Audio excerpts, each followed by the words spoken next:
नमस्कार दोस्तों, आप सभी का हमारे YouTube चैनल करियर एडवाइजर में स्वागत है। मैं वीरेंद्र सिंह फिर हाजिर हूं आपके सामने एक और वीडियोस के साथ।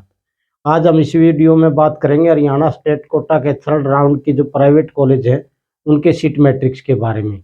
चलो वीडियो शुरू करते हैं।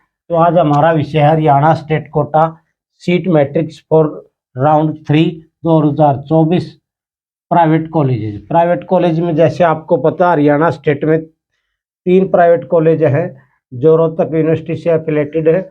उसमें सबसे पहले आता है आदेश कुरुक्षेत्र। यहाँ पर ओपन कैटेगरी में सेकंड राउंड में 28 सीटें खाली थी। अब 2 से 5 सीटें ही वैकेंट आएंगी, ज़्यादा वैकेंट आने की संभावना नहीं है। ऐसी कैटेगरी में सेकंड राउंड में 4 सीटें खाली थी। अब की बार यहाँ पर 1 से 2 सीटें ही वैकेंट आ रही हैं। SC/D कैटेगरी में आदेश में सेकंड राउंड में 3 सीटें खाली थी। अब यहाँ पर 2 से 2 ही सीटें वैकेंट आ रही है। BCA में यहाँ पर 6 सीटें वैकेंट थी 2003 सेकंड राउंड में। अब की बार यहाँ पर 2 सीटें वैकेंट आ रही हैं।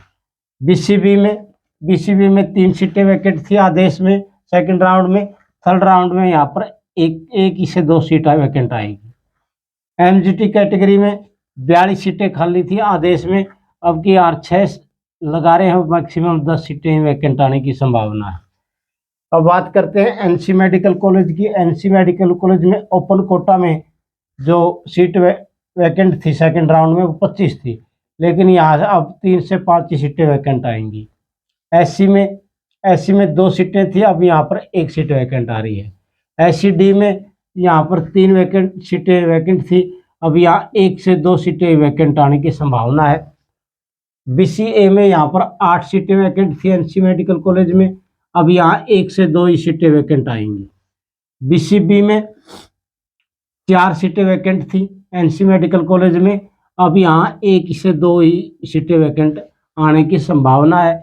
MGT में यहाँ पर 47 सीटें वैकेंट थी सेकंड राउंड में, लेकिन अब यहाँ पर 6 से 10 के आसपास सीटें वैकेंट आएंगी, 6 या 10 के बीच में। वर्ल्ड कॉलेज में 25 सीटें वैकेंट थी ओपन कैटेगरी में सेकंड राउंड में, लेकिन अब यहाँ पर 2 से 5 ही सीटें वैकेंट आ रही हैं। SC में 6 सीटें वैकेंट थी, अब यहाँ पर 2 से 3 सीटें वैकेंट आएंगी।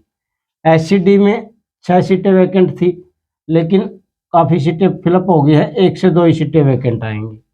BCA में 5 सीटें वैकेंट थी, अब यहाँ पर 3 सीटें वैकेंट आ रही हैं, ज़्यादा से ज़्यादा ये 4 हो सकती हैं। BCB में 2 सीटें वैकेंट थी, अब यहाँ पर 1 सीट आएगी। और MGT कैटेगरी में 52 सीटें वैकेंट थी, अब यहाँ पर 8 से 10 सीटें ही वैकेंट आ रही हैं। तो इस प्रकार ये जो सीट मैट्रिक्स है ये फाइनल नहीं है। Final seat matrix Haryana state quota के जो यूनिवर्सिटी जारी करेगी वही होगा। ये हमारे एनालिसिस के आधार पे है। एनालिसिस के हिसाब से हमने देखा है इसमें 1 या 2 सीटें वैकेंट बढ़ और घट सकती हैं, क्योंकि जैसे रिज़ाइन का ऑप्शन जारी किया है यूनिवर्सिटी ने, तो कुछ बच्चे रिज़ाइन भी कर सकते हैं। तो इस प्रकार ये सीट मैट्रिक्स था। आपको ये जानकारी कैसी लगी हमें ज़रूर बताएं। वीडियो को लाइक करें, चैनल को सब्सक्राइब करें और वीडियो को शेयर भी करें। तो इन्हीं शब्दों के साथ आप सभी का बहुत बहुत धन्यवाद। जय हिंद।